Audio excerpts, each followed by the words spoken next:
नमस्कार। हिरण्याक्ष और हिरण्यकश्यप दो महाबलशाली महाभयंकर दैत्य थे।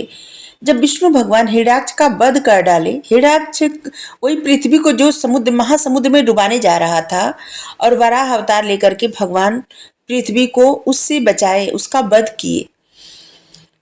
जब उसका वध कर डाला तो विष्णु भगवान जी का परम शत्रु बन गया हिरण्यकश्यप। वो क्रोध से पागल हो उठा, क्योंकि उसको लगा कि उसके भाई का हत्यारा है और उसने भगवान विष्णु को अपना परम शत्रु मान लिया। उसने पूरे राज्य में ऐसी घोषणा कर दी कि जो विष्णु भगवान का नाम लेगा, मतलब जो विष्णु का नाम लेगा, उसे मृत्यु दंड दिया जाएगा। दैत्यराज हिरण्यकश्यप के चार पुत्रों में से सबसे छोटे पुत्र का नाम था प्रहलाद। देव की कृपा से उसे बचपन से ही विष्णु भगवान से अति प्रेम था। हिरण्यकश्यप ने उसे राक्षस कुल की रीति के अनुसार शिक्षा प्राप्त करने के लिए अपने गुरु पुत्र संड के पास भेजा। अपने को अजय बनाने के लिए उग्र तपस्या करने के लिए हिमालय पर्वत पर चला गया। उसकी तपस्या से प्रसन्न होकर ब्रह्मा जी ने उसे अस्त्र शस्त्र से रात दिन में, जमीन आकाश में तथा किसी भी पशु अथवा मनुष्य से न मारे जाने का वरदान दिया। वरदान प्राप्त करके वापस लौटने पर हिरण्यकश्यप ने समस्त देवताओं और लोकपालों को जीत लिया। धर्म का वो घोर विरोधी हो गया। उसके राज्य में पूजा पाठ यज्ञ आदि सब कार्य बंद कर दिए गए। प्रहलाद शिक्षा प्राप्त करके घर लौटे तो माता ने उनसे पिता के चरणों को प्रणाम करवाया।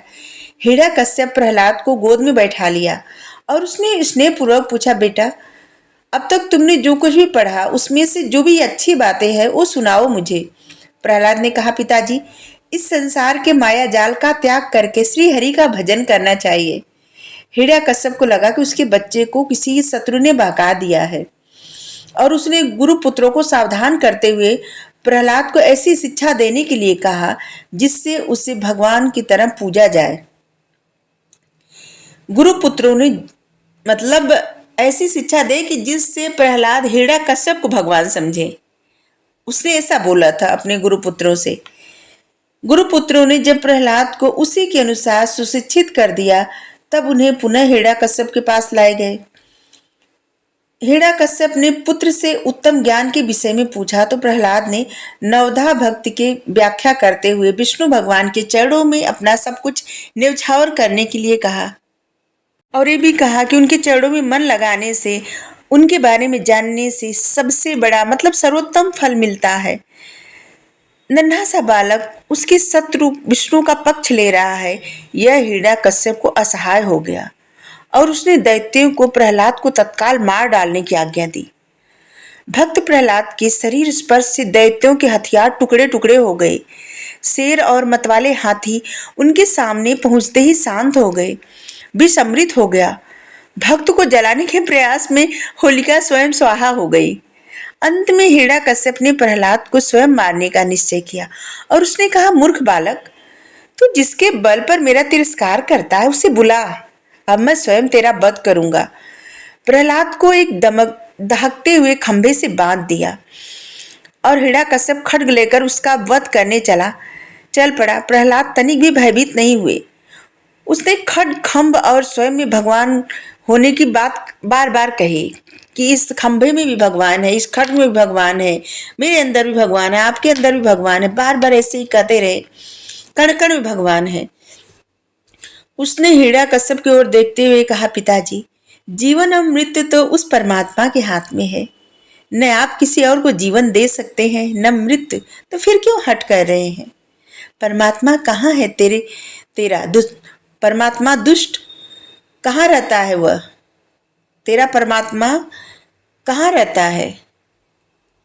हिरण्यकश्यप अपने पुत्र से पूछे, हे दुष्ट, तेरा परमात्मा कहाँ है? बुला उसे, कहाँ है, कहाँ रहता है? तो प्रहलाद कहे, सर्वत्र। तो उसके पिता बोले, वही तो, बुला। तो प्रहलाद बोले, वो आप में है, मुझ में है, खड्ग में है, रस्सी में है, यहां तक कि इस दहकते हुए खंभे में भी वही है। अब हिरण्यकश्यप का क्रोध 7वें आसमान पर पहुंच चुका था और उसने खंभे पर जो खड्ग से जोर से वार किया। भयंकर ध्वनि के साथ खम्भ छटछटाकर बिखर गया और उसमें से भगवान नरसिंह प्रकट हुए और उन्होंने महल की चौखट पर अपने घुटनों पर हिरण्यकश्यप का शरीर रखकर अपने तेज नाखूनों से फाड़ डाला और इस प्रकार एक पापी का अंत करके भगवान विष्णु अपने भक्त की रक्षा किए। जो कोई भी उनको हर जगह देखता है, हर कहीं कण कण में, क्योंकि वो हर कहीं रहते हैं, उनसे अछूता कुछ भी नहीं है, उनके चाहे बिना कुछ नहीं होता। ना तो कोई कुछ बोल सकता है, ना तो कोई कुछ सुन सकता है, ना कोई जा सकता है, यहाँ तक कि सांसें, सबसे मुख्य तो सांसें ही हैं। उनके चाहे बिना कोई एक ज़्यादा सांस ले ले तो जाने, सब कुछ उनसे ही है। जो कुछ अपना सब कुछ उन्हीं पर न्यौछावर कर देते हैं और उन्हीं के बारे में सोचते हैं, उनके बारे में, उनका नाम लेके, उनके गुणों को जान के, उनकी कथा जान के परम सुख पाते हैं, या फिर किसी को कथा सुनाते हुए परम सुख पाते हैं। और भगवान सभी के साथ है और उनके साथ सदा रहते हैं, जो उन्हीं में लीन रहते हैं।